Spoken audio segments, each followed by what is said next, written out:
got chapter 4 now, and they've rearranged things for how they had it in the book before. So I didn't quite realize that. There's a couple of things in here. It used to be chapter 6. It's down here.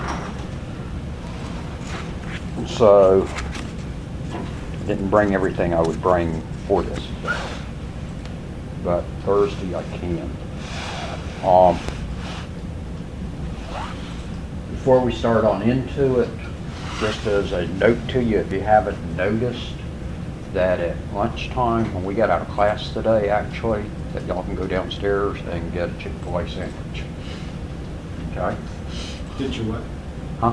What did you say? You can go downstairs and get a Chick-fil-A sandwich. Oh, really? Actually, it's a Chick-fil-A box. Okay? For free. Because they got that from 11 to 1 o'clock or something like that. Is that their Valentine's Day special or something? I'm assuming that this must be our springtime food thing. Although they've not ever had it this soon, it's usually on into next month or so. So we may be having 2 this time. Maybe they threw in an extra one for us over here on this campus.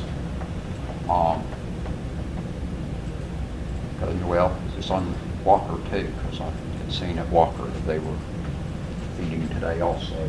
I don't know what they were having over there. And then I saw that we had Chick-fil-A here. Okay. As usually when we have the food that you've also got t-shirts that day and could have something else going on. But all they got is food today, so maybe they've got 2 food days for us this semester. Well, actually, Walker's not today, because Walker's got their thing next week or something. I think it's next week, because they've got a chili cook-off, and that they're serving chili to them also that day.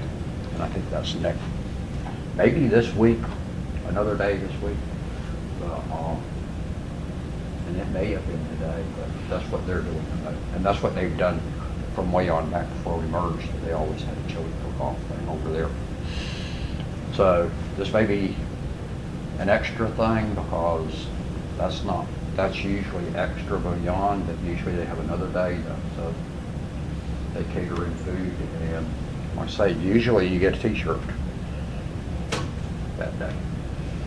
So we'll have to wait and see what they're doing. So they may have found a little more money in student activities or something for y'all. So in any event, when y'all leave here, you go downstairs, you can get a chicken sandwich. Okay? The cows will appreciate it. The funny part is, if you go to one of the Chick-fil-A restaurants, the Truett's Grill down in Atlanta, they serve hamburgers there. Hey, I forgot to ask you, did you find the Bobby's Burgers on No, I did not. And by the time I left, that I really wasn't paying attention to it then, because I ended up not leaving until like 6:30 or something that evening. Because then after I got down to the house and went to pack, all of a sudden I realized that my recorder was still sitting up here recording. And I had something else to do at that point. So when I finally got away, because I thought about it late when I got on down to Macon, that I didn't even notice where Bobby's was. So, no, I haven't tried Bobby's yet. As he and I got in a discussion on food places the other day. All right, so chapter 4, having said all of that, we're looking at the physical and data link layers at the network access layer, so really from TCP/IP approach on this chapter of what's the bottom 2 layers on the OSI model.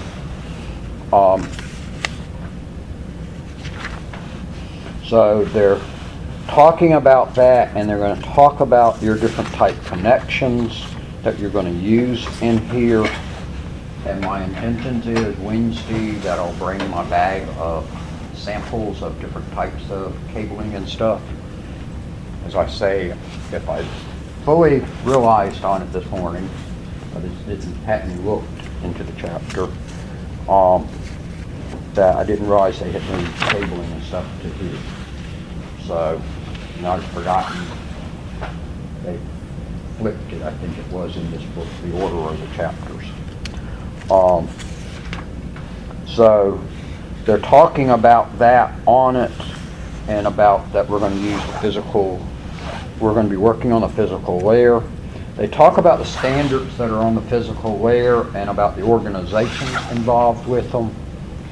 And some of this stuff we've already talked a little about, and like I say, where it's talking about different types of cabling, I'll mention a little bit today, but I'm going to sort of skip on, actually I'm going to skip on over that and come back to the cabling part Wednesday.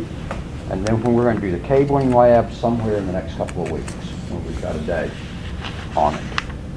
And if you see it out there in Blackboard where I've got it listed out there, don't worry on whatever dates I've got there, that can fluctuate completely for y'all.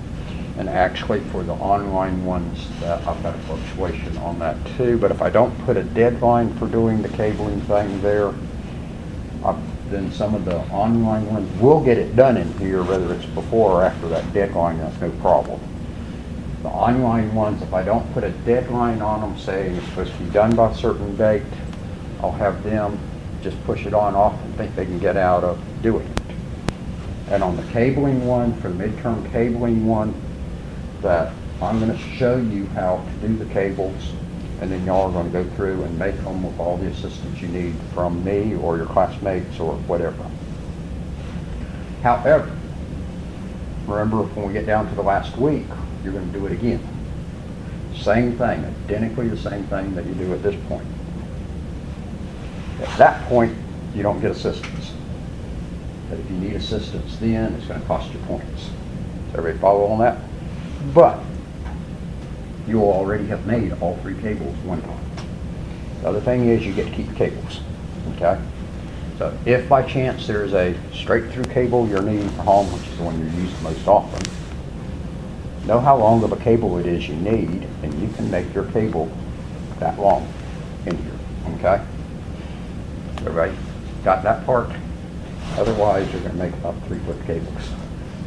Although I have had some students try to end up making them about this small, and they're hard to test when they get them down too small. They really started from about here, and they kept having problems, and kept cutting it shorter and shorter. I really think they started about here, and then they made a few mistakes, and when they cut it off a few times, it was rough getting into the tester. So let's go for about 3 foot, and then you can keep them, and you can, in the case of those two classes, you can actually show other people that know nothing about computers and stuff that you actually did something in class. Okay? They may or may not know exactly what it is, but they know it's a cable that looks like a cable that you use with networking stuff, and they won't know the difference between the three of them unless they know something about networking. If they do, then they'll know what you've done also. But you will have something to show for those days. So you talk about standards here and about organizations that do standards as far as physical layer, which is getting into the media mainly that we're concerned about on this layer. And they mentioned about the ISO, and remember what I told you the other day about ISO. The abbreviation is ISO, but the organization's name is the International Organization for Standardization. So the letters get reversed on that. Okay? So they're confusing. And then, what's the model that they made?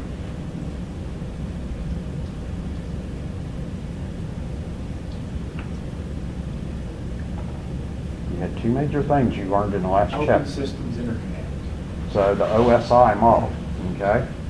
So we've got those I's, S's, and O's we're putting in all kinds of orders.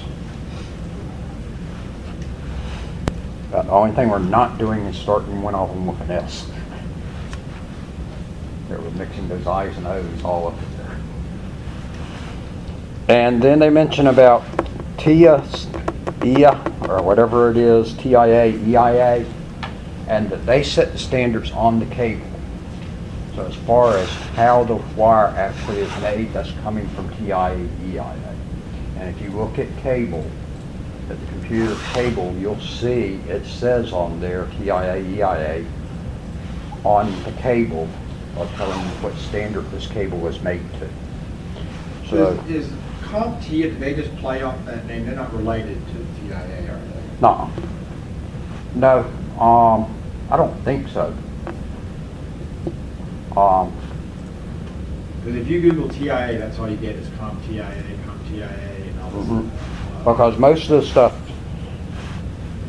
most of what's out there for things, and I don't know how much stuff EIA, TIA's actually, TIA, EIA, whatever it is, has actually put out there of stuff onto the internet. But, because that's just the acronym that CompTIA came up with, because it's the Computer Technology Industry Association, if I remember right. It's what the name actually stands for. So it's really uppercase C, lowercase OMP, uppercase T, uppercase I, uppercase A. And I think I just told you right, but I'm not for sure on that, on what it is an acronym for. And that's even given, I've got like 6 certifications from CompTIA. I think it is. The International Telecommunications Union is less concerned with the networking stuff, but still a little bit onto it. That's grown to it some from it, but they were more with the telephone type stuff. But we're still using some telephone type stuff into networking, so they're still an important standard organization there on it. Because remember, we've expanded off of telephone into where we've gone to. So they have a play on it too. The American National Standards Institute is similar to the ISO. ISO is the international standardization, okay? They set standards that are recognized internationally. Within each country, they have their own standardization organizations too, okay? And ANSI is the US one, okay? Now, when they set standards for stuff, it's much more stuff than what we've mentioned in here. Because we've talked about it in terms of networking. We mentioned on it that ISO also sets standards for quality out there. But that's just a couple of the newer things they've done. These are both long-time old organizations, okay? So that all kinds of other stuff is defined. So that ANSI and ISO are concerned with what is types of measure out there, which is where they really started from, of setting up of what is an ounce of gold is actually where ANSI came from, because you had to, somebody's got to define what is an ounce of gold for everybody to know we're all talking about the same thing. So that if Savannah and I say we're going to swap some product, and I'm going to give her an ounce of gold for something she's going to sell me, she wants to know what is that ounce of gold I'm going to give her. That it's not my definition of an ounce of gold versus her definition of an ounce of gold. Does everybody follow on that? And so that's actually a standard out there that ANSI keeps. Programming languages. ANSI has set standards on those that on certain programming languages that are not proprietary programming languages, and says if you're going to call it this language, it's got to do these certain things. Now, you can do more stuff and still call it that language, but you've got to do certain things in it to be able to call it that language. Y'all follow on that part? And so they've got standards on that. They've got all kinds of standards out there. So if we were to go to Gaithersburg, Maryland, where ANSI's located, and go through their facility, they've got an ounce of gold sitting there that they keep as the defined standard of this is what an ounce of gold is, for instance, okay? and that there's a lot of other things. So if you watch stuff out there, you'll see some things say that they're ISO standardized. Some things will say they're ANSI standardized. Now, the ANSI standardized things tend to also be standardized by ISO, that if it's something more American oriented, is I would say about ANSI instead of ISO. ANSI is actually a member of ISO. Okay? So you'll see ANSI a lot of times mentioned out there in terms of standardization. So that, like when I took the COBOL computer language, when I learned it, and then when I wrote my book about it, that in both cases, when I took the course, the book actually said they were teaching us ANSI COBOL. It said it was Introduction to ANSI COBOL. When I wrote my book, it's in my introduction that says this is following ANSI COBOL. And I tried to stay closer to the standard, although my book actually wandered off the standard at points because I was using one particular machine version of it that I wrote the book oriented to, where the other textbook that I had learned in tried to stay generic a little bit more on it and not get into some of the machine parts of it. IEEE sets a lot of the standards for you also in terms of the wire and stuff. Also, IEEE and TIA, EIA are going to be working closely together. So these organizations are cross-working too, okay? They're not sitting out there in vacuums out there. They actually have cross-work on type things.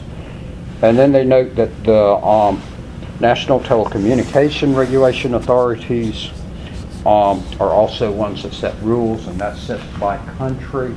The one that you're going to most deal with is the FCC, the Federal Communications Commission, which sets the rules in terms of communications in the U.S. And that so that our rules on some things are different than when you go to other countries. So some of the electronic gear might be approved for use here, but not in other countries. Actually, it tends to work the opposite.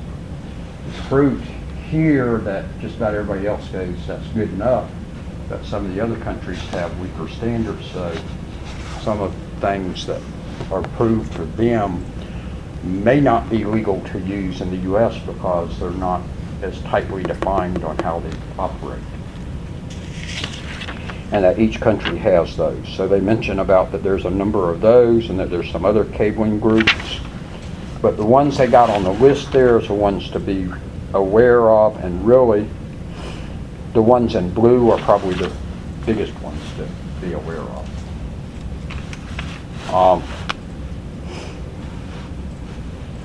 Then they talk about in terms of the physical layer, that when it sends it across, and they get into several things here that may get a little more tricky there for a moment for you on it. That the encoding is how does it put it out there on the wire. There's several different methods of encoding that are put out there, and what that's saying is that when it goes to send a 1 across or a 0 across, Manchester encoding says we either send a signal or we don't send a signal. Okay, that's the simple one.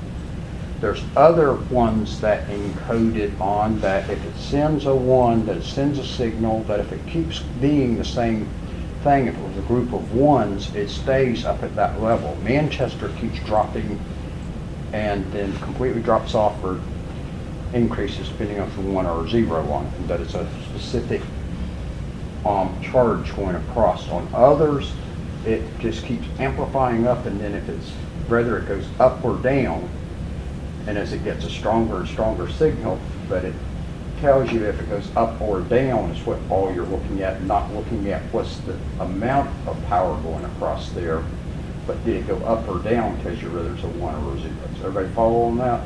Or for Manchester, it's either the signal's there or the signal's not there, tells us a 1 or a 0. So there's several different ways of doing that, which is the big part there. Don't bog yourself down on it.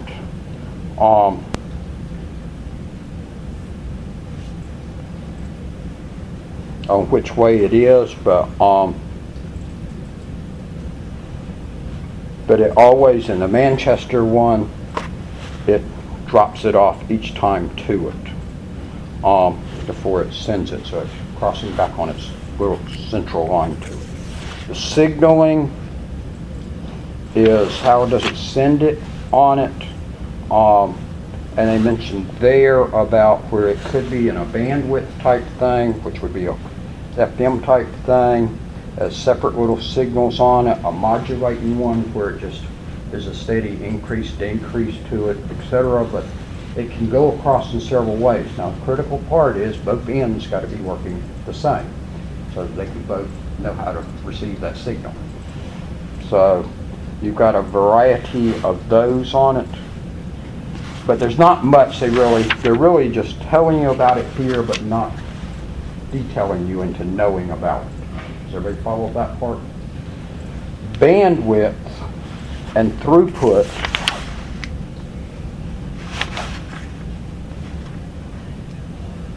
and goodput, which they don't put goodput as a separate one on it. They just mention it briefly.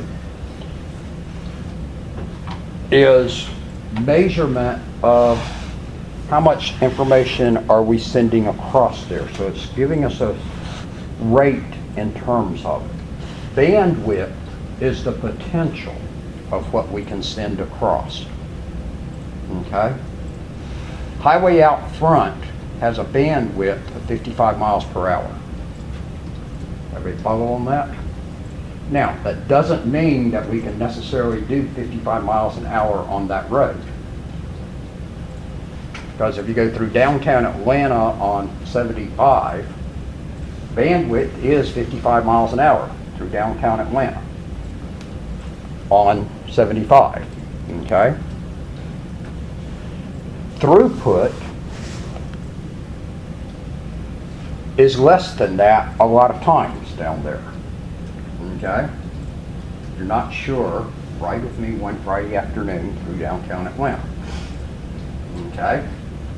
Throughput comes down to about 5 miles an hour for several miles there, okay? Throughput is what are we actually getting through there, okay? Does everybody follow on that? Yeah, but unlike road, throughput's never going to exceed bandwidth, is it? Right. Well, shouldn't, okay? Because their bandwidth is your potential on it, okay? So you're not going to have bigger, throughput's not going to be bigger than bandwidth. As a matter of fact, throughput's not going to ever be at bandwidth. It's going to be, even if everything is perfect on it, you've lost a little bit every time you go through your devices, etc. So you're going to lose a little bit off of it anyway, okay? Bandwidth is what they advertise to you, okay? That's what your ISP tells you what your speed can be, okay? Does everybody follow on that? So that's all the potential. They've looked at it and said, okay, this is what our speeds can run. Throughput is what you're actually getting. And obviously that's going to change depending on conditions, okay? The more people that are on there, it's going to slow down on us, okay? And depending on what traffic's coming across there. Because if all of us get on there streaming video, we're going to kill that throughput down, okay?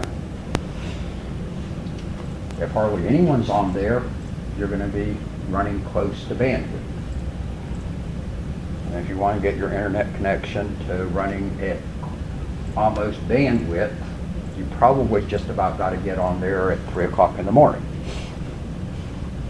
depending on how they've got their equipment set up. But if they've done their equipment right, you should be approaching it other times of the day too. But if they don't have enough equipment all sitting there, you may find that that's the only time of the day you really approach the potentiality of it. So it's going to depend on the amount of traffic, the type of traffic, okay? Because some traffic uses a whole lot more bandwidth in the process of going through. And then the latency by the different devices it goes through. So every time it goes through a device, remember when we talked about it, it's going to slow it down some because it's got to look at it and resend it out. And guess what? We got latency there. There's a delay in it. Okay? And so depending on those devices, how fast those devices can handle it will be a key point. So latency is just the amount of time that it takes stuff to travel from one point to another, including delays in it. It's sort of like when you look at your GPS and it says that it will take us X number of hours to get to and minutes to get to another location.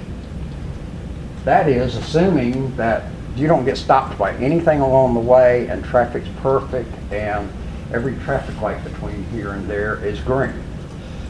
Okay? And if there's no, Or when you look at Google Maps, it'll actually show you the lane and the way, right? and it tries to build the latency into it, but it's still Not 100%. not absolute on it. But if you've got one of the dumb TomToms that is purely going off of the information it's got, but it's not updating on it, like Google's doing, or if you've got a Garmin or whatever that's an intelligent one that's picking up signals about what's happening out there, that when I use my TomTom, it's telling me time from here to there is on perfect conditions. Everybody follow on that? Well, we know that's not going to quite work, okay? Because we're going to get stopped at road lights along the way if we're on regular roads. If we're on the interstate, there's going to be accidents or people just slow down for who knows what reason when we go by it, etc. out there, okay? Or thunderstorms, rainstorms, or whatever can appear and slow us down. And that's the one sometimes Google doesn't quite pick up on. They pick up on the fact traffic has changed on it, but if it's just the initial part of slow down because the rain's starting, it doesn't pick it up right off. So, bandwidth's potential. Throughput is what is actually traveling through of the traffic. There is also good put, but you don't see good put used very often, which is why they just sort of throw it in the last sentence in the section. But good put is measuring actually it getting there good on the end, not just looking at all traffic traveling across only on what ultimately gets there good. So we're going to talk about in a few minutes that stuff going out there, things have to be resent when there's accidents actually out there on the internet, okay? So if it doesn't get there, it doesn't count on good put. Good put's only looking at how much is really getting there. So good put's giving you the real number So 40. throughput's just measuring the speed, whether it drops it. and Whether resend- it drops you it and it's send got to be 5 resent or times. not, it's just measuring that of what the speed of what's happening there, but not did it really get to its destination. Good put is only measuring that gets to the destination. Okay? And sometimes you got to repetitively send, and I say you, but it's not really you in most cases. It's got to repetitively send stuff to ultimately get it there. Throughput would count each one of those attempts sending it as another traveling across there and say, okay, good put would only count the one that actually gets there from its initial try before it did the multiple tries. Does everybody follow on that? So bandwidth is going to be your biggest number. Bandwidth is what they're going to advertise, okay? 'Cause that's the potential. Throughput is what people are normally concerned about, that they're going, I'm only getting, that they go out there, that you go out there and run speed tests on your connection and go, I'm only getting how much ever speed, I'm supposed to be getting 20 meg, but I'm only getting 10 meg. 20 meg was your bandwidth. 10 meg is your throughput. Everybody follow on that? And good put would actually be measuring what really only gets through on it. Okay? Which would actually be a smaller number still. Which is really what you're really interested in. But everybody goes around and brags on how much bandwidth they got. So And there's a number of speed test programs you can use out there. That you can just Google on it and see what speed test ones are available to you. They all do about the same thing, but they're going to come up with a little bit different because they're measuring the different locations where they're sending to. So depending on what segments of the internet they go across, it could slow it down some, etc. on it. Okay? Speedtest.net, speedtest.xfinity.net, and Speak Easy are ones that I've used quite often for measuring speed. So, okay? And there's others that you can use too. So just be aware of those three. Know those three definitions.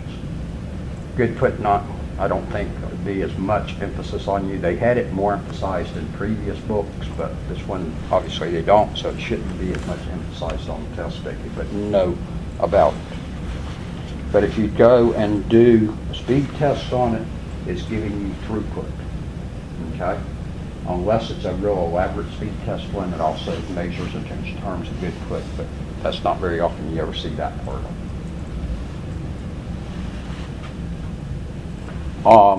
Then they talk about, then they get into the physical media.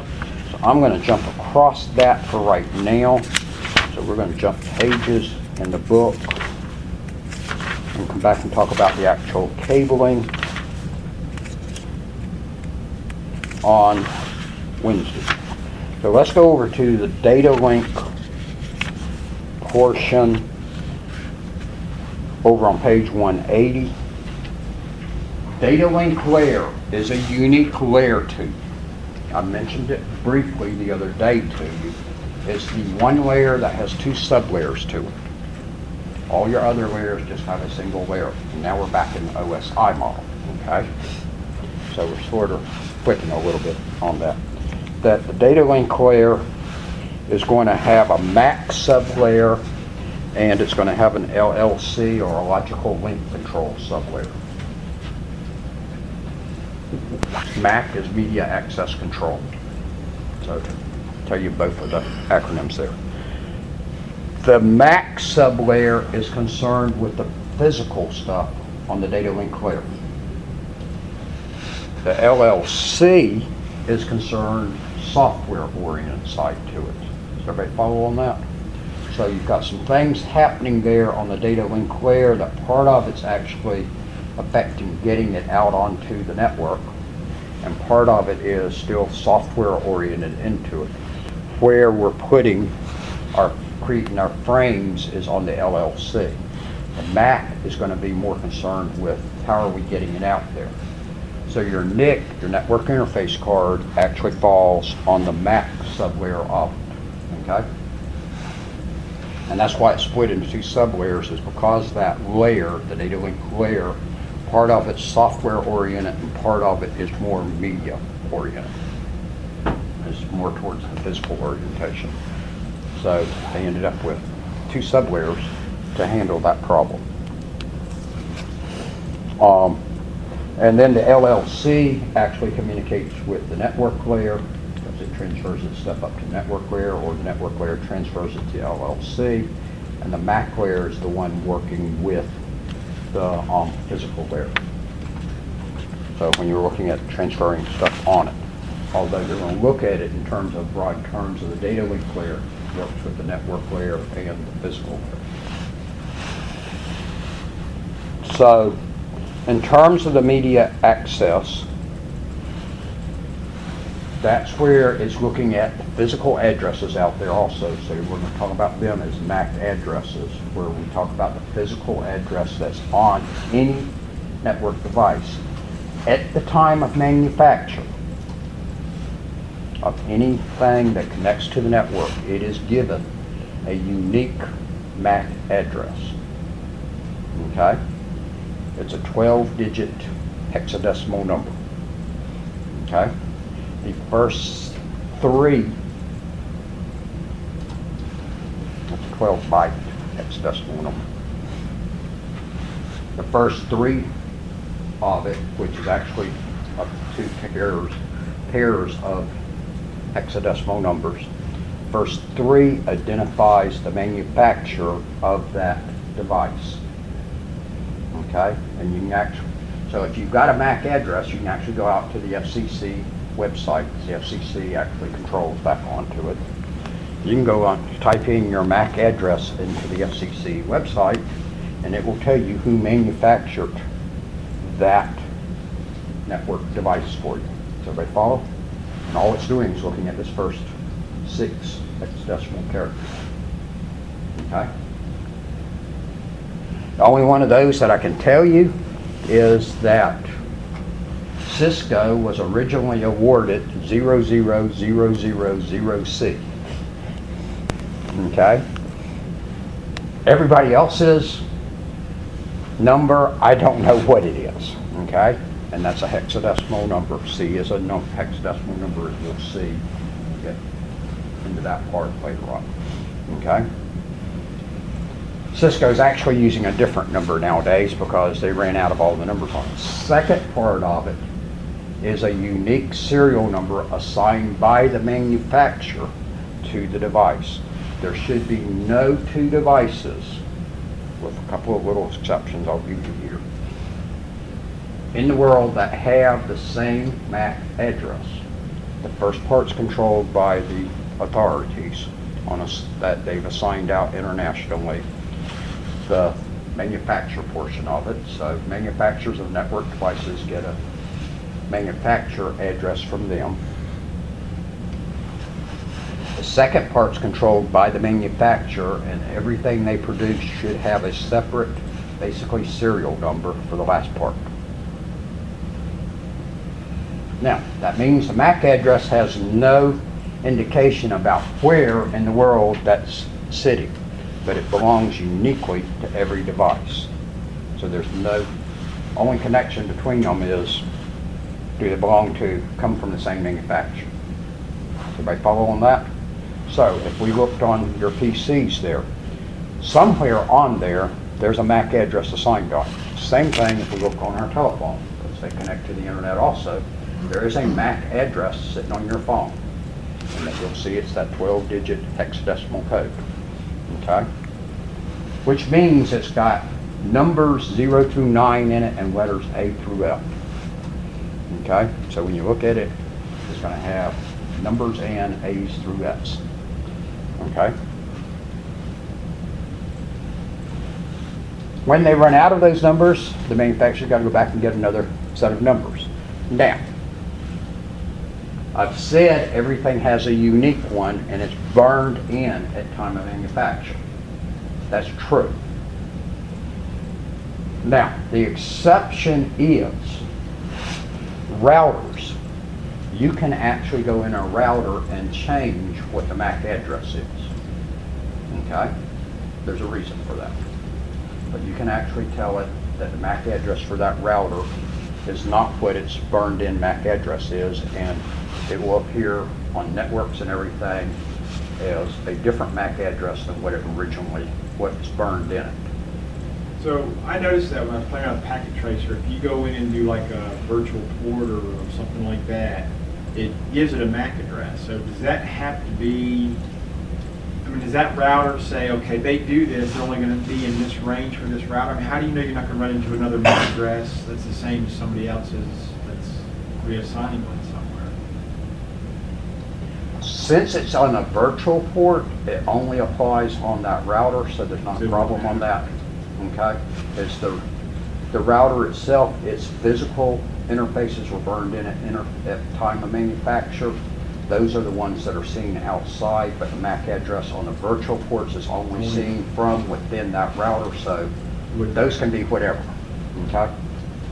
Now, I saw that. Now, okay? Now, having told you that, okay, that they're all unique and that they're burned in at manufacture, but that routers can be changed on them. There's a reason for that. You set up your network and you're going to set up connections between stuff and the programming configuration of the routers.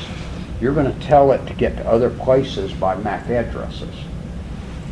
our router fails, okay, and we've got to replace the router. So we're going to pull that dead router out of our system. All of these other routers have got MAC addresses in them pointing to that router, knowing how to travel around within that network.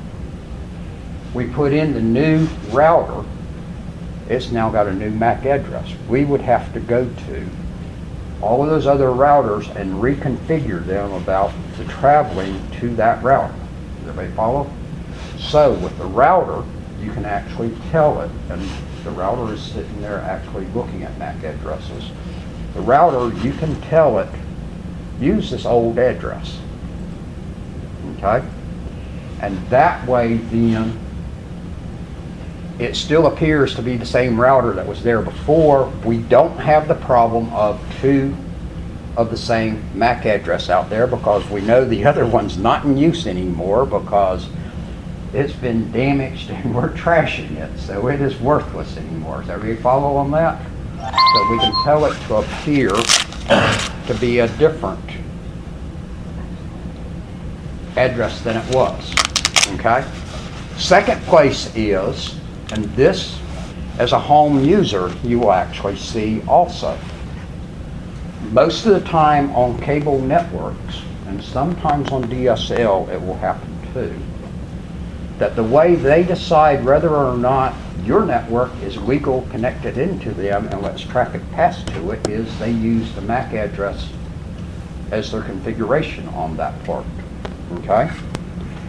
So, they come and set up your connection to the internet that when Comcast or whoever comes and does that initial setup, all you've got there is one computer and the modem box sitting there. And they go ahead and use your PC's MAC address, okay? The network access port and its MAC address. You go and stick yourself a switch in there and add some other devices on it. Guess what? They're not going to work for you now because they're not addresses that Comcast recognizes. You really need it to be recognizing that switch box there. Okay? You can go into that switch box when you're putting it in there, your box you put in, and you'll see that when you look into the configuration later in here, that you can actually tell it, grab and use the MAC address of a device that's connected to it. So then the switch box looks like it's actually that other physical device. Then we can connect any number of PCs to the switch box that connects to Comcast. And everything coming out of there that hits to going onto Comcast network says it's got the MAC address actually of that original PC that they had put in there instead of whatever the others are, and that it all comes across as that and it lets traffic through. Does everybody follow on that? So switches really sometimes have a lot of computing power because they'd have to remember it came from this guy, I put it out as this, when it comes back at this, I gotta When it remember comes to back, put it looks at it and takes care of it, okay? So it knows on it, and besides that, it's got the IP address to look there too to it. So it's keeping an elaborate table, and that's what you get into in the other courses of setting that up into there, okay? So you can go in to your home little boxes and do that, okay? Now, the other choice is, you can pick up the phone and call Comcast and tell them, here's the new MAC address I've got, but you want to give them that one, not your additional PC or whatever, and they'll change it in their database. Typically, when I've done that, that's been a quick and simple little thing, except it could take a couple hours to take effect, okay? Depending on how quick it really looks back into the database to pull the MAC addresses out there again, instead of looking at its further on down spots on it like we talked about on DNS, okay? So you can set routers as appearing to be a different address, using a different address than what they really are. Now, the burned in address is still there. All you've done is put an address in front of it. Everybody follow on that, on the MAC address? So it's going to be a completely, every device out there should have a separate address on it, okay? Theoretically, there should be no two devices ever produced, is what they originally claimed, that have the same MAC address. Well, we've gone to so many things out there now. Truth of the matter is they're going back and starting to reuse old MAC addresses. Because guess what? Nobody's using the MAC addresses that were used on 300 baud modems. Okay? And such things are even using for their old 10 meg and smaller network devices aren't being used anymore. So guess what? They've gone back to the real old stuff that they're going, nobody's using that equipment anymore. It's still probably sitting somewhere out there in the world, but it's not being used. So they've started reusing some of those numbers again. That they're looking at it and going, we know nobody uses this because it's way too slow on there. And that nobody would dare use a 300 baud or a 2400 kbps device anymore, okay?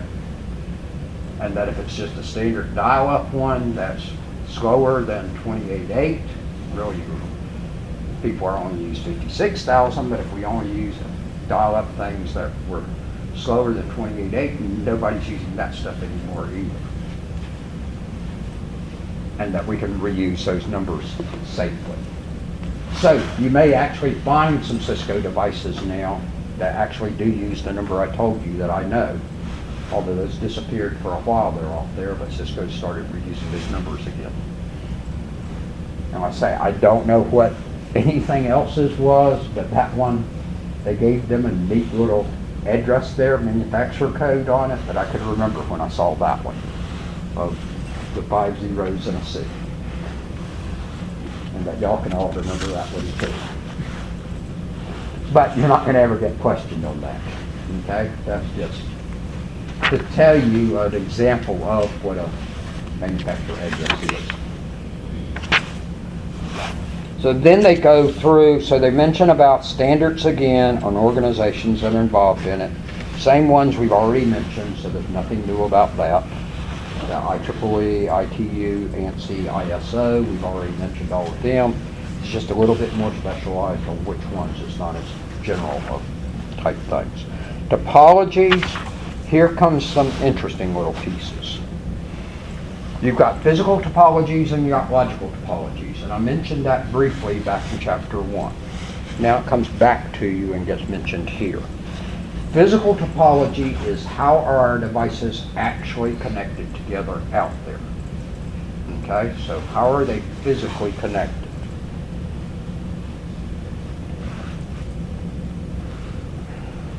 The logical topology is how does it effectively work, but it may not be actually located quite like that.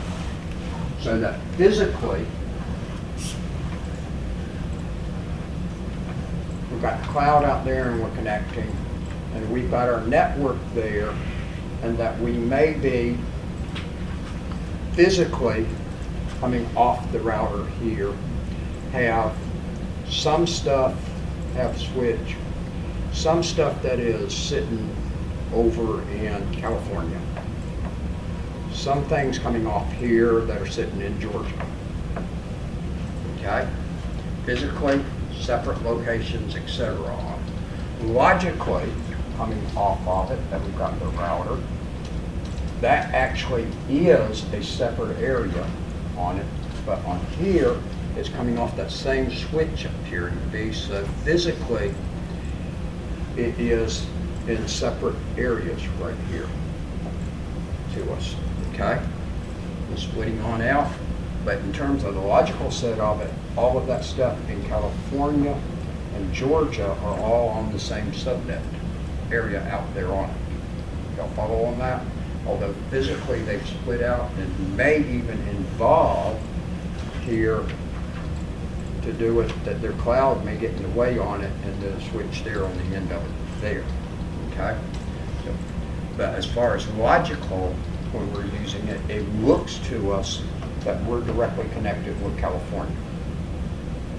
Y'all follow on that? So the logical and the physical can be different on it. Other one is that quite often, that physically, setup of most of our networks now is that there's a switch in the middle, and that all of the devices are physically coming off here. So we've got a star physical network, and each of these spots is our little PCs. Connected back in here. We've got a star network, is what physically is happening. But what's really happening out there, what it really is working like to us is that we've got just a bus network here with our devices hanging off here, and that they're sharing across there. But we've put switches in there, and they've gone out separate wiring, so that going from your machine, there's a separate wire going back to the switch. Now, as far as the way it's logically working on it is that it's like we're all sitting off a common wire running along on there. Y'all follow on the difference there? So there's a difference between the physical and the logical. The logical is the way is it working to us, that we're seeing it as working. Physical is how is it actually set up there. Because if you think about this room, it's basically like on the room of all of y'all's machines are like a bus. It's the way it's working on. But actually, physically, there's a separate connection running from each of your machines back to the switch, not connecting back into a wire, shared together on it. So there is a difference between the physical and the logical.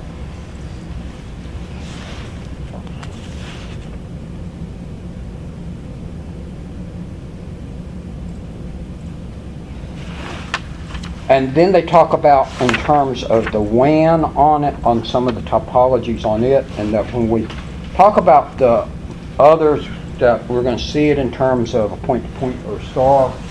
That's a point-to-point or star network here. It's a star, but notice it's separate little lines all coming off it, so it sort of looks like a star. Or it's point-to-point because it's this device to this device. Okay? So you'll see it mentioned both ways. That's a bus type one. Think of it sort of like a bus going through the city, that it's got various stops that keep stopping and dropping stuff off at different, and picking up stuff at different spots along it. So it's just a bus route, which is why it's a bus.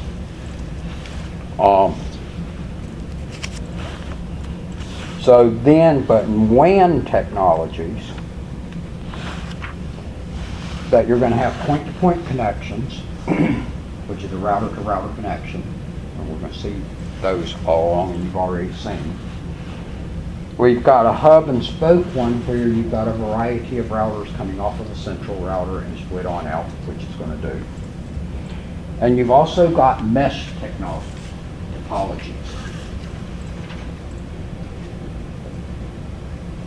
And a mesh topology is really how the internet is set up. That was what its original design was. It was designed originally as a full mesh topology, which says that everything is connected to everything else. Okay? And originally, that's how all of the networks were connected to every other network. Well, as we've grown along the way, that's not really possible anymore in terms of a full mesh topology. So that now you've really got a partial mesh topology. And that you've got, in most cases, you've got multiple connections between routers, but you don't have routers connecting to everything out there. And that then it goes back to where I talked about on the internet, that a failure at any point only affects that one portion of it, and the rest of the internet keeps right on working. And that's the idea in terms of the mesh one on it. Again, with physical, of the point-to-point topology, there are both physical point-to-point and there's logical point-to-point. Physical point-to-point says the two devices are directly connected together. Within our network, our router is connected to another router inside our network. But when we go to travel to another spot, for instance here where we got stuff in Georgia and stuff in California, we're going to throw the cloud in between there, and we don't know what all routers it passes through to get from our part of the network here to the part of the network there. Y'all follow on that? That's logical then, because we don't have any idea, and we really don't care what all routers it travels across going from Georgia to California. We are concerned with how we get it to the point where we give it to our ISP to travel it across the internet, and then we pull it off at the other end. We're concerned once we pull it off, but as far as how does it actually travel across there, we just look at it logically of that there's a logical connection between the two, knowing between those two that we're going to draw the cloud-shaped thing showing it's out there on the internet, and that's what you're going to use that little cloud drawing for. And you can actually do the same thing sitting in Packet Tracer. That at that point it's out of our control. We don't care what all equipment's sitting in between there. It just happens. So that's the magical part. Okay? Now we can do a trace route and figure out exactly where to travel across, but this time it goes across and they go one way, the next time it goes across and they go another way. So logically we're going, it goes, hits the cloud, and it comes off the cloud. Now, if we're concerned about the physical, then we don't just look at it as a cloud. We're going, it goes from here, it leaves us, it goes on to Comcast, it goes from Comcast router to Charter's router, it goes from Charter's router to somebody else's router, it goes from somebody else to Comcast again. Comcast then passes it off to some other ISP, and ultimately it gets to whoever our ISP is at the other end, and they pass it off to us, and we're concerned about it again. That's the logical versus physical. The LAN topologies, there are 4 of those that they present to you. I've told you the star already. That was that case. I've told you about the bus also, which you actually used to use bus topology. You're really not using bus topology, physical topology anymore. But when we used to be on coax cable, and actually some early twisted pair, you actually did a physical setup with this. You had a backbone wire running across here, which we'll talk about when we go back to the wiring. And now all of these devices connected to that central wire running straight across there, so that when I wired the DG Steel back in the 80s, I dropped a coax cable down their hallway, and then I dropped a wire off of that coax cable to each of the machines. Y'all follow on that? And that they all connected back to that central wire running up and down the center of the hall. It was a physical bus topology. Okay?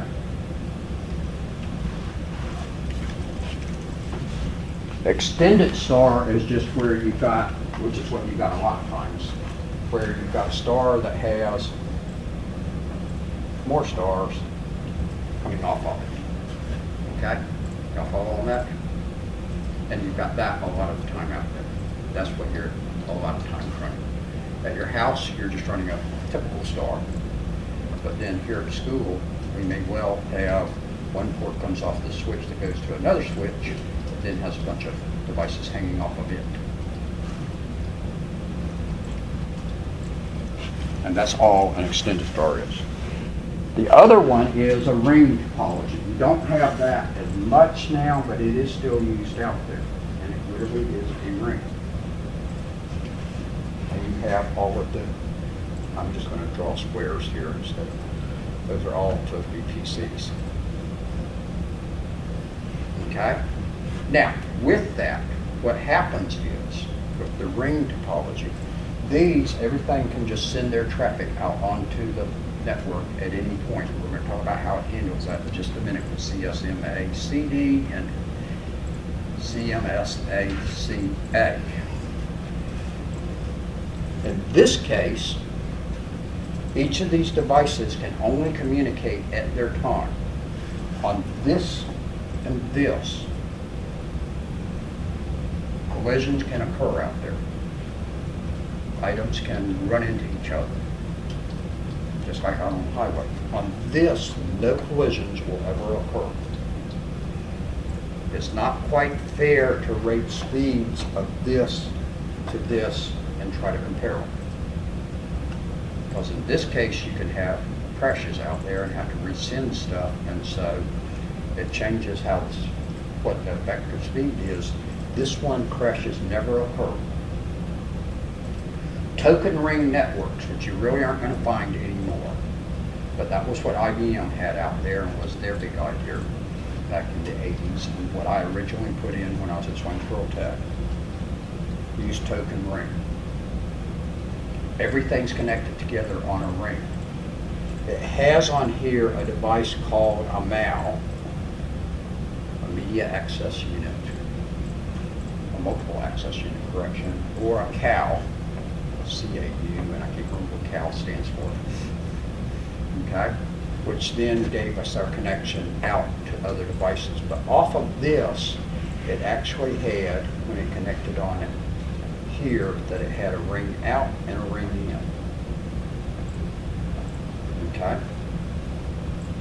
Now, each of these devices actually had set there and worked the same way. Okay? If the wire gets broken, the whole thing goes down, because they've got to be that one device communicates to the next device, communicates to the next device. They take their turn.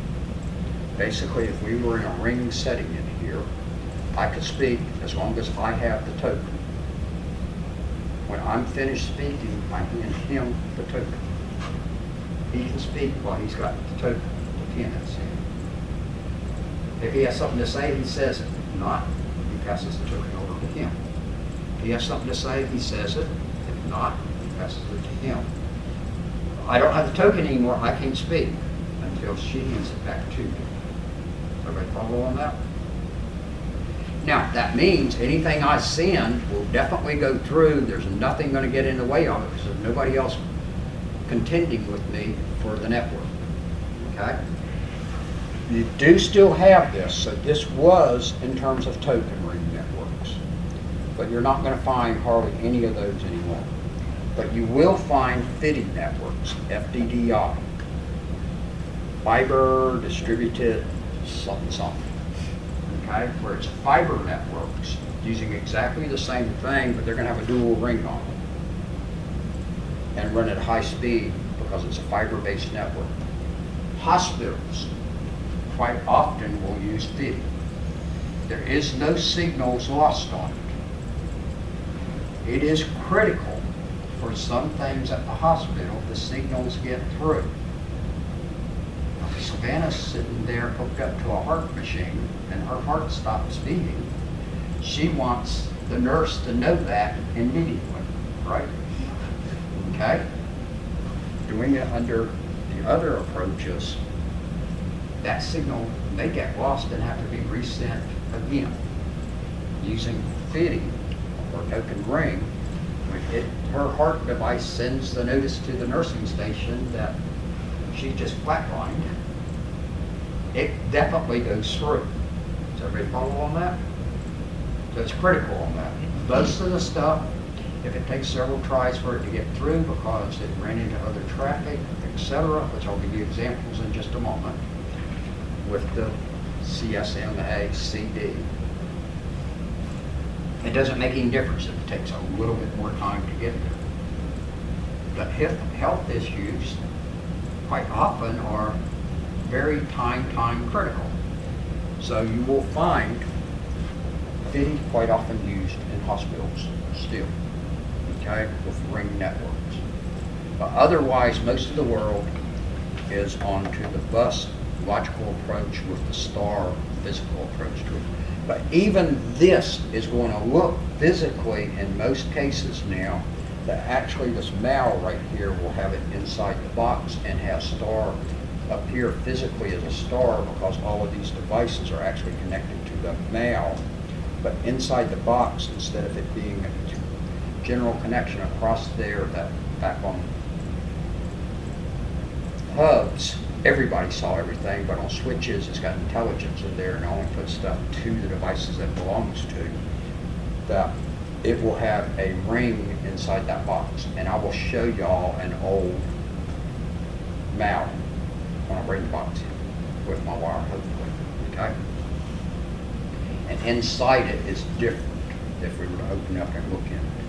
That it's got a ring in it instead of just everything shared, connected together. Or back to the computer piece of it and a switch that sits there and says, only send it out this connection if it belongs to there. Y'all follow the different and see what a ring one is on it? So I've given you several different topologies there in the process. CSMA CD. Y'all need anything else I've got written on the board before I erase it off? I've sort of filled up the board. A lot of times I could use more board space than they give me.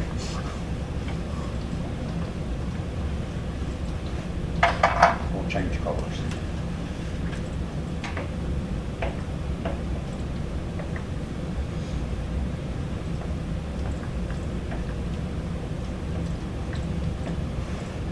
So that's the next thing, should be right there in the book if I'm, well, they got half duplex and full duplex. I was mentioned half duplex and full duplex before I do CSM, CD. Half duplex says that when on the cabling we've got, can we send both ways at one time, or can we only send one way at a time? Okay? Y'all are used to half duplex and full duplex in normal world already. If you look out there, if you've used a CB radio or a ham radio, they work in half duplex. You can only send or receive at a time. You can't do both at the same time. And I realize some of you come after CB radios, pretty much we're there. He and I can relate to how CB radios were, and everybody had a CB radio in their car. Okay? On the CB radio, if I broadcast stuff out there, if I said this is Dwight, or whatever my handle was, and I'm out here on I-20, does anybody know how the traffic is? If John tries to talk while I'm talking, nobody will hear. John can't hear me at that point. Does everybody follow on that? That John can't hear me if he's talking. I can't hear John if I'm talking. So I can talk or I can listen, but I can't do both things at the same time. So I can't walk and chew gum together. A CB radio can't walk and chew gum. Okay? It can do one or the other, but it can't do both at the same time. Telephone is full duplex. So Savannah and I can call each other, and we can talk there with one of us talking at a time. Or I can get upset about what Savannah just told me, and I can start yelling back at Savannah at the same time she continues telling me the same thing. She hears me yelling back at her while she keeps on telling me whatever it was she wanted to tell me, right? Everybody follow on that? That's full duplex. She and I can both talk and listen at the same time. Full duplex is going to get stuff through much faster, but you got to have better on that. Now with the cabling, we're going to have 4 pins fully active there, and it's going to have to be equipment that recognizes full duplex. When you were on 10 megabit per second connections on Ethernet, you were running half duplex. Your devices either listened or they talked at any given point, but they couldn't do both at the same time. When you've gone to the gigabit connections, the 1,000 or faster, you have to be full duplex for it to run at that full speed. 100 megabit could be set at half duplex or full duplex. You've actually got a setting in there when you go into your NIC card of your settings that you can tell it to run full duplex or half duplex. But if it's the high speed ones, it's not going to give you a choice. It's going to have to be of the other. So full duplex allows the device to both send and receive at the same time. Half duplex says it can only do one or the other at a time. Simplex, which I don't think they actually mentioned to you right here, is where it can only send in one, it can only work in one direction. It can only send, but it can't receive. Radio or TV stations is a case of simplex. They can only send out a signal, but they can't receive a signal. Y'all follow on that? Half duplex says we can send and receive. If you had a walkie-talkie growing up, some of y'all had walkie-talkies. They're like CDs, simplified CD radios actually, limited distance, okay? They were half duplex. And so most of you may have played with a walkie-talkie at some point when you were little. And remember on it, you could talk in it, but if you talked, if you pushed the button to talk, you couldn't hear anything. Okay? CD radio worked the same way, that it was half duplex. Telephone, full duplex. And so you can actually, so our communications on the network can be half duplex or full duplex, but for full speed, for the high speeds, you've got to have full duplex. And actually what you've got is separate cable running there for the receive and send. On the old, you only had one cable that it was doing one or the other. Now, media access control methods. There's contention-based access and there's controlled access, which comes back to collision avoidance and collision detection. CSMA is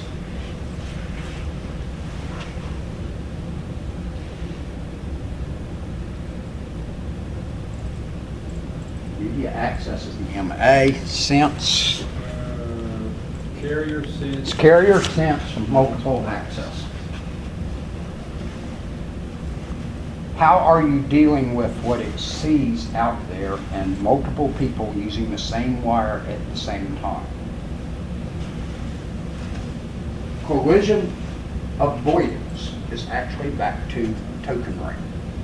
That says that everybody has their turn to send, and they can only send at any given point. No collisions will occur with collision avoidance. Okay? It says, okay, I have to wait my turn to send. I can only send when it's my turn. Nobody else is on it. To use a real life situation for you. If there is a road that nobody else is allowed on, and it's just a road there, I was going to say like out front, but I forgot which campus I'm on, truck driving track, okay, when they're training on there. Should be no collisions out there because there's only typically one of them driving around on the circle out there, okay? One of them is allowed to get out there and drive. Or if you manage to get to drive on a racetrack, but you're the only one. Like a drag strip track. There should be no collisions on that drag strip track, okay? Because just you speeding down that thing there at that point. A bunch of us can both race on down it, but we're all going to take our turn before we race down. Y'all follow on that? That's collision avoidance. Collision detection is actually what Ethernet uses and what everything is going to be typically using for you out there. Okay? Collision detection says collisions will occur. You're not going to get it completely collision free. The object is to get the collisions reduced to a minimal amount. They're going to happen. Okay? Collision detection says we look and we see, is it clear right now for us to go? If it's clear right then at our spot, we proceed to put the packet on it and send it. But in going, there could be other people sending at the same time. And they're going to run into each other. Use your car for an example on this. With collision detection, collision avoidance is airplanes. You can only take off from the airport or land at the airport when you've been given specific authority to get on that runway. So no collision should ever occur on the runway. Does everybody follow on that? As long as everybody follows the rules. And once in a while, that doesn't quite follow true, and we can have the accident on it, okay? But think about it. You don't hear of accidents hardly ever happening on a runway. y'all get in your car. Collision detection, if we ran on that method out there, would say that I go out there, get in my car to go to lunch today. I think I won't, because I'm going to go downstairs. I will get in my car, I will look out the back window and see is there any car going by behind me right then. That's all I'm going to look is directly behind the car. Everybody follow on that? No control towers told me that the road's clear for me. I just look right behind me. There's no car behind me, so I throw it in reverse and hit the gas and back up. Unfortunately, John was just outside of being right behind my car when I looked back there. And I hit the gas, and now John's right behind my car, right? So guess what I have just done? I just ran into John's car, right? My lawyer will be contacted. No, collision detection works real nice on it. I've rammed into John's car. Collision detection says that at that point then, John's not getting to where he's going, I'm not getting to where I'm going, so the big tow truck out of the sky picks up both of our cars, sets it back to where we started from, and repairs the car in the midst of going back to there, and we now have perfect new car just like we had before. And try again until we successfully get past that. The next part is we get out there to 151, no stop sign, we just go. We may get run over by that back truck going by, but there's no problem. This time all that Savannah being run over, but maybe her lawyer won't be in contact with me about that. Since John's lawyer is going to be in contact. In which case, both things magically go back to start point and get resent again. Because when the collision occurs on the network, it sends out a notice and says there's a collision just occurred. Now, which packets that occurred between it really doesn't know. But it's going to send out when one of the devices on there sees fragments, because the packets are actually going to break into fragments, and that's the real name of it. Just like when I ran into John's car, she ran into the truck out there. The car broke up into little pieces, right? Same thing happens to the packets out there. Devices are going to say, wait a minute, there's pieces of packets coming by me, and it sends out a notice that a collision has occurred. All the devices are going to get that collision notice that went out, and everybody stops sending at that point. And if it's not been long enough time for whatever they last sent to get to where it was supposed to be, or they haven't got notification that it had arrived, they're going to all resend that stuff again. Now, to keep it from having collisions occurring from that, every one of them is going to wait a random amount of time before they do the resend. Now, it's still possible that I still run into Savannah again, and then we have to try again. The more traffic that is on there, and the narrower our bandwidth, the more it's going to happen, and that slows us even down more, which knocks our throughput down slower and lower because of the ton of collisions. So we want bigger and bigger bandwidth to keep it from happening, because the bigger the bandwidth we've got in comparison to the amount of traffic, the less likely a collision is going to occur. But you're not going to get to zero collisions. Does everybody follow on that? You're going to still have collisions. Your object is to reduce the collisions to a minimal amount. I don't see how you don't have like a ton of, let's say all of us in here get the internet at the same time. Mm-hmm. I mean, it just seems like there'd be like a ton of collisions. So So one person. additionally, you know, like when we walk in here and we all turn on our computer at the same point, if we all turn them on at the same moment, it's going to take longer to get our machines to come up onto the network because they all hit at the same time and they keep backing off and have to re-hit. But when they redo, they wait random times. They literally pick a random number to start again, each one of them. So then it's unlikely they're going to go light again on the second try. It may take a couple of tries. The more, but if it's just him, me, and him, sitting on the network, same network, unlikely we're going to be sending stuff out at the same moment all along there. But is this used not just on your local network, but the whole internet? So it just seems like, you know, But it depends on how wide. So if they don't keep expanding how big the bandwidth is for the number of customers and the type of traffic they're handling, you're going to have more and more collisions occur. Now, the other part is, though, where we've gone to now with the switches, instead of hubs here, that actually you're going to have no collisions occur on this segment right here, because the only traffic that can occur right here is between these two.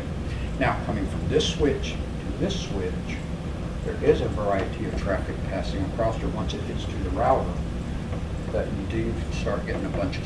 So we've done things now that's cut down on the amount of collisions that occur. But it is running in CSMA, CD, collision detection. Okay?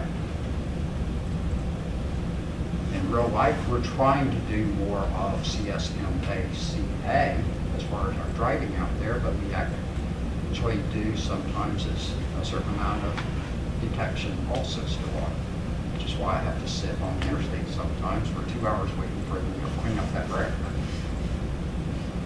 so when we're all like I guess like a home run back to the switch.